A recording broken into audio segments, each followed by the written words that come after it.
With those words, she slowly stood up.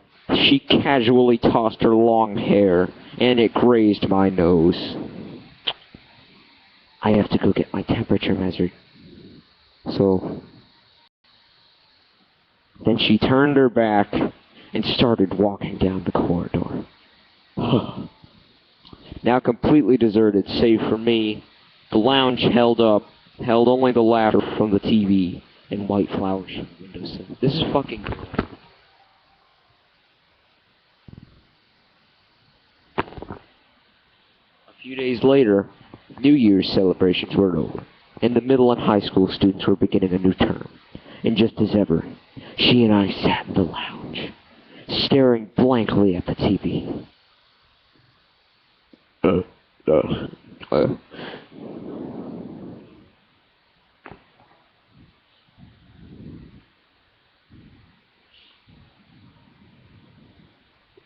I'm not downloading it again. Fuck you.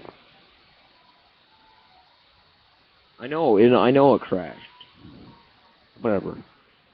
This is boring. So it is. So we said, but both of us kept our eyes on the screen. Hey, is this place always this way? I don't understand what you're getting at. I'm getting our house always deserted. Other than the nurses, doctors, and help staff.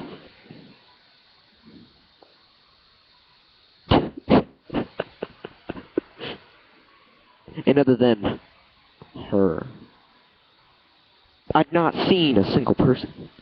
Did everybody go home for the new year or something? Do you really want to know? Well, I didn't mean that I won't tell you. We, who disinterestedly tossed back and forth this exchange, that could not even be called a conversation, the slight breeze coming from the window that would not open more than 15 centimeters. From time to time, her hair would sway, as if in agreement the flowers at the windowsill would too. This was how we killed time day after day, staring at that boring, good-for-nothing TV. Click, click, click. Oh, here's the two of them. An elderly nurse said as she rushed toward us. From what I've seen of the nurse's station, she was apparently the charge nurse. Yeah. Well, Miss Sesame, any fever? I'm fine, no fever. Sesame. That was her name. You really shouldn't be moving around like this. Do you understand? Everyone's worried about you. Well, whatever. Come now, what kind of answer is that? Oh, children these days, question. The nurse continued to scold and henpeck for some while longer. And the girl named Sesame, just pretended not to notice it at all. She simply stared straight forward at that boring TV, paying that fussy nurse as little head as she could, I have to say.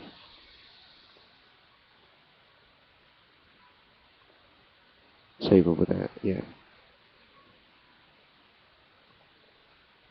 Oh, fucking damn it.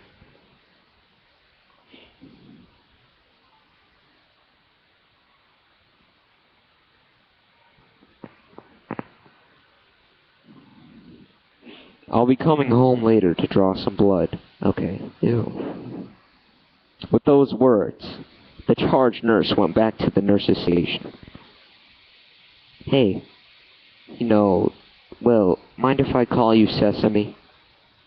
I asked this as I stared at her white vinyl ID bracelet and the blood type in her name written therein.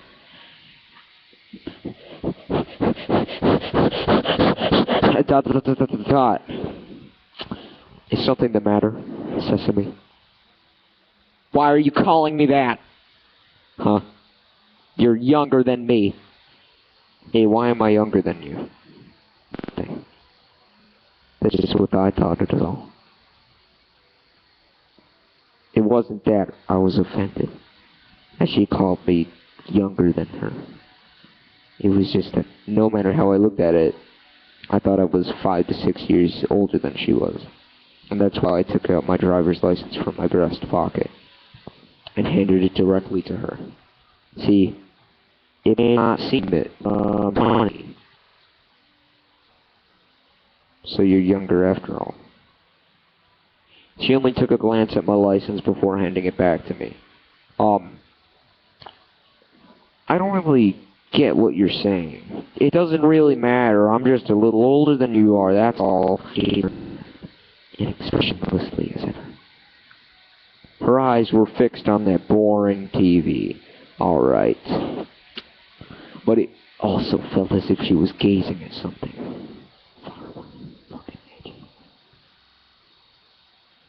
After they'd taken my AM vital signs, I snuck past the nurses and boarded the elevator. When I got to 1F, I walked out to the I have to say.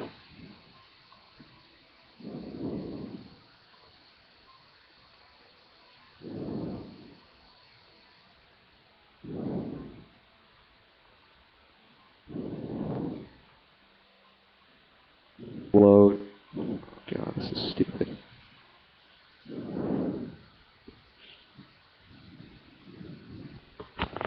My goal was the place that I'd been told about not long ago, a faraway B station.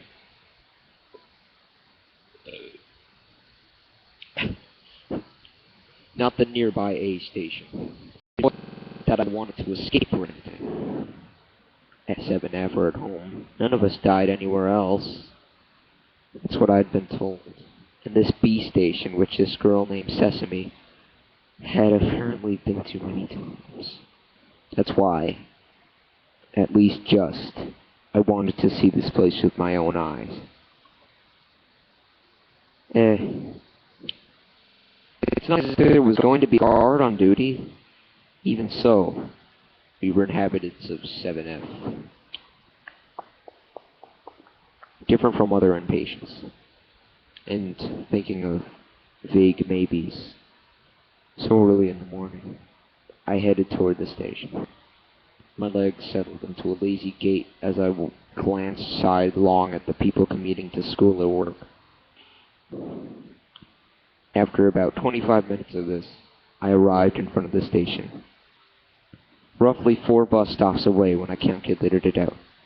Wow, there are a lot of people here, was my first impression of the B station.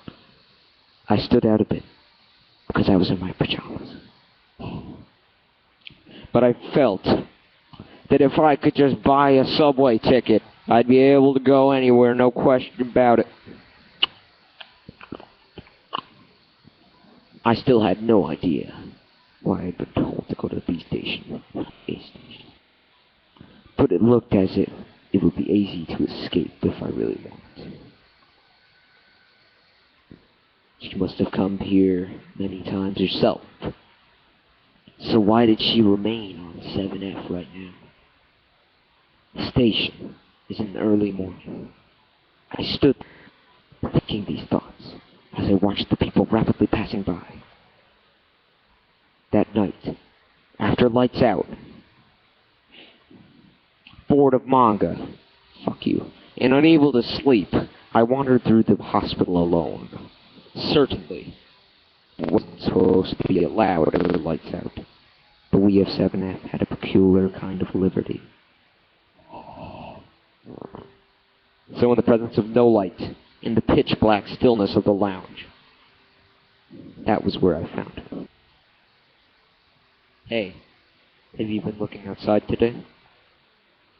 Yeah. Interior. She did answer me, but she continued to stare out the window as if she had not. I immediately launched into what happened today. Oh, by the way, I went out to the station today. The B station. Just you taught me. I see. But her response did not change. I thought that she would react with something, because she'd been there before too. But now that I thought about it, did the fact that she was here mean that she had no intention of escaping in the first place? I'm going to be going home soon. What? She opened her mouth abruptly and spoke as if she'd seen right through me. The next time will be the third time, so we may not see each other again. Yeah, I guess. Probably. What she was talking about was a temporary discharge from the hospital. She told me that nobody was discharged from 7F more than 3 times. Unlike the elderly, given the progress of our diseases. This meant all the more to young people like us. Her. We may not see each other again, filled with that kind of meaning. Oh, which one have you decided on? Decided on? Where you're going to die?